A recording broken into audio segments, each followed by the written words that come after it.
Hello, everyone, and welcome to the second half of the Progressive Queens. We're back with the full panel again, and we're moving into the second portion of our discussion. We're talking about the burden of student loan debt, and this is a topic I know of a whole lot of.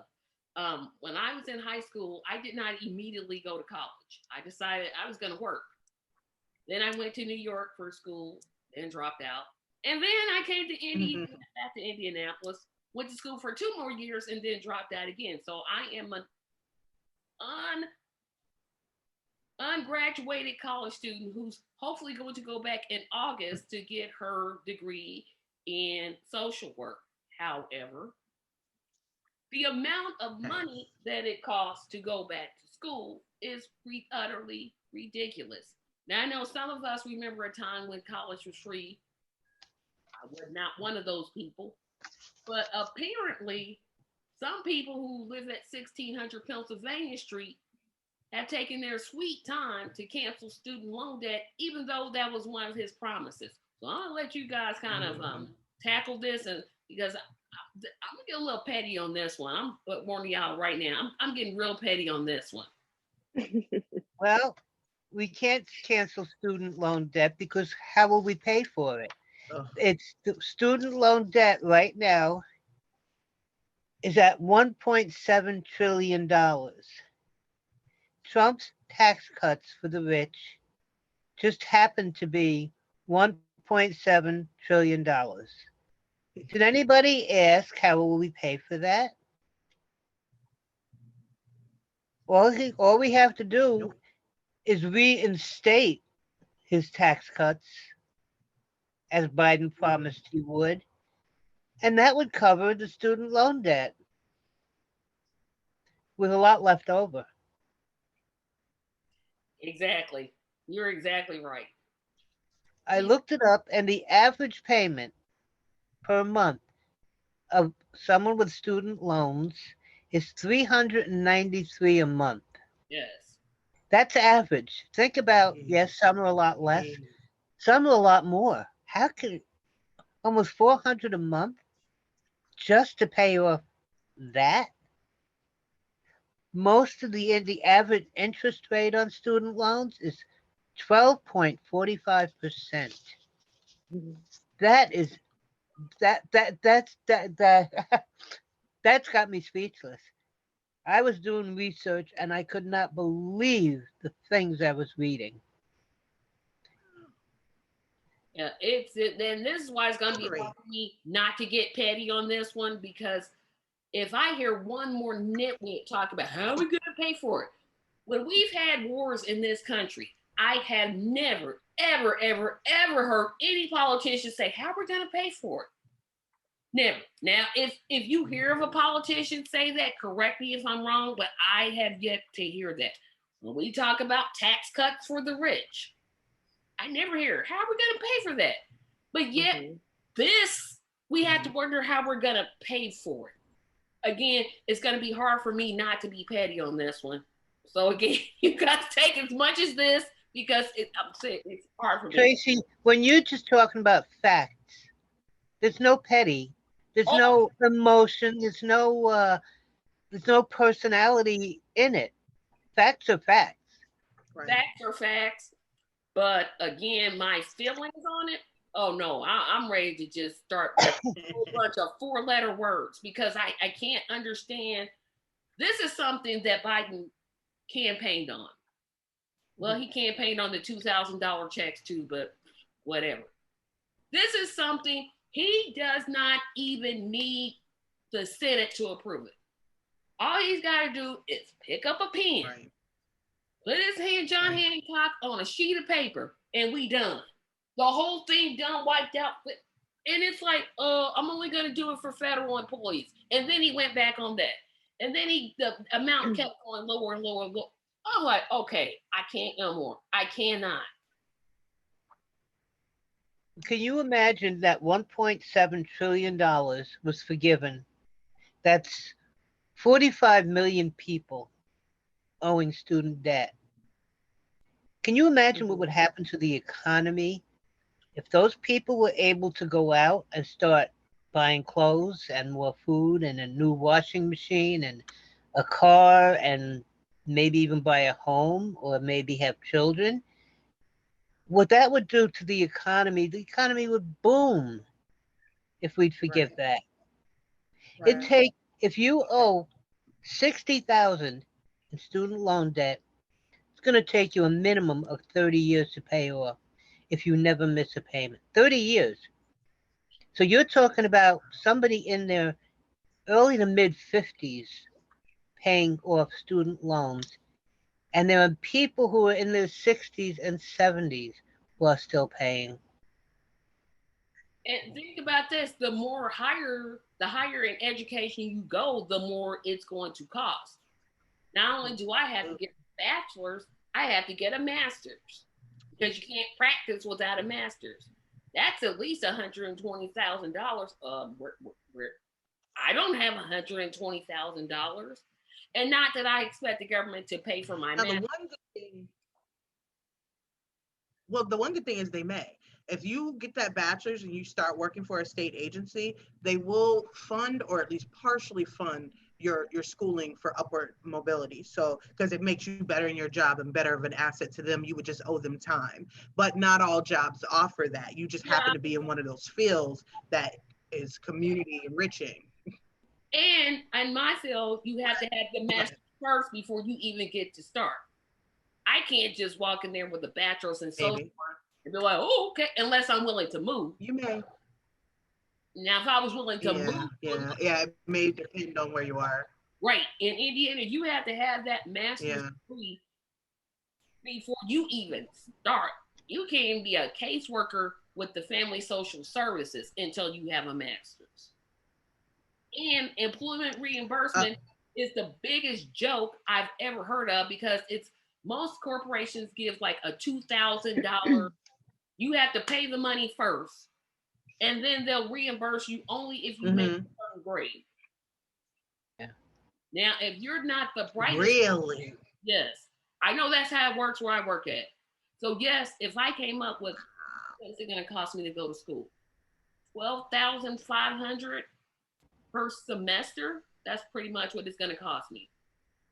Yeah. And if I go to a master's, and if I decide to get a doctorate, no, I'm stopping at master's. I'm telling everybody right now, there's no way I'm pursuing a doctorate. No. Right. Well, they'll call you Dr. Carson, so you'll really be like Ben. No, you can call me Tracy. You will always call me Tracy. Dr. Tracy. No, you will never ever address me as Dr. No, you won't. No. But it's just it's such a burden because, like you said, Mickey, if we didn't have that $300 to pay back every month, look at what I could do. I could save for a down payment on a house. I could buy a car that was more of a green car than the gas guzzler I have now. I could buy name brand groceries instead of like generic. I mean, I'm like, right. and again, the media lets Biden get away with this because their job is to lick his butt and do whatever he wants them to do. They don't say anything. I'm like, his amount lowered. Didn't it start at 100,000 and then went to 50? And then to 10. Oh. But he was always 10. I think Bernie was just trying to pay it in full. Folks tried to find the compromise with him because he was only offering 10, which is crap. Like, what are you paying? Back interest and you still owe the whole loan? Get out of here. So it was horrible from the beginning. First of all, school should be free. There should be no price on upward education because it all improves our community and makes us all better scholars and makes us better in the job and we can flourish in the economy. So that being said, it should be free. On top of that, if you're gonna just do half measures like all the corporate Dems do, 10 ain't gonna get it. But he has yet to say anything. Like, has anybody heard anything about school come out of his mouth in the 6 months he's been back in office? He said community college, and I am not downgrading community college because I went to community college. Right. But boy, sit down somewhere. Right.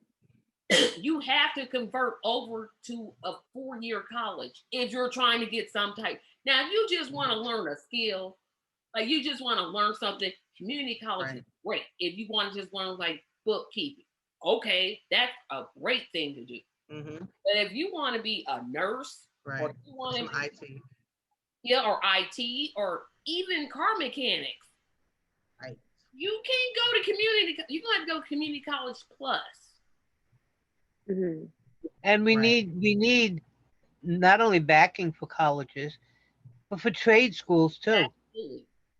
Right. We need trade Right. schools. We need Mhm. electricians, plumbers, mechanics, Mm-hmm. carpenters. There are people who are maybe have a natural talent for those things and not a talent for schoolwork. Doesn't mean they Right. can't have good productive lives. We need Right. to help everybody in this country, no matter what their goal is. We need to have. But Mickey, I'm the one that chose to go to school, so I should be willing to pay for it. Stop wanting everything for free. I Mhm. went to a community college, Right. got my associates, and then 30 years later, 20 years later, in the late 80s, I went to a 4-year college to finish my bachelor's.